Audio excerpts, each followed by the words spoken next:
आप ढेंकानाल पार्टी अन्यतम गर्व और गौरव गोटे जोरदार करताली लेके मंच पर स्वागत करवा माननीय मंत्री खाद्य जोगाण खनि कल्याण विज्ञान और प्रजुक्ति विद्या ओडिशा सरकार श्रीजुक्त कृष्णचंद्र पात्र महोदय को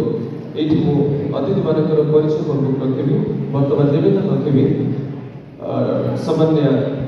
मिस रोजा द्वारा डीएसटी ईओ ढेंकानाल मैडम स्वागत भाषण सहित आपण मन सम्मुख में कार्यक्रम संपर्क संक्षिप्त तो एथिरे जो आज आम युवक युवती मैंने पार्टिसिपेट कर 18 वर्ष ऊर्ध्व अच्छी से आज जो आम सेक्टर रही ऑटोमोटिव सेक्टर है जो एम्प्लॉयर मैंने पार्टिसिपेट कर वैकेंसी रही निजर योग्यता अनुसार निजर ना दे पारे और एम्प्लॉयबल हो पारे आमर सब एत चाकरी प्रेजेंट थे भी आम रोजगारक्षम हो पारे तार मुख्य कारण रोचे दक्षतार अभाव दक्षतार जो ट्रेनिंग प्रोवाइड कराऊँगी जो program implementing agency Dhenkanal district में समुदाय भाव में 8टी स्किल ट्रेनिंग पार्टनर आमर प्रेजेंट अच्छा से मैंने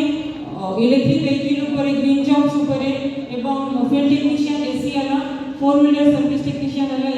सब ट्रेड ट्रेनिंग दिया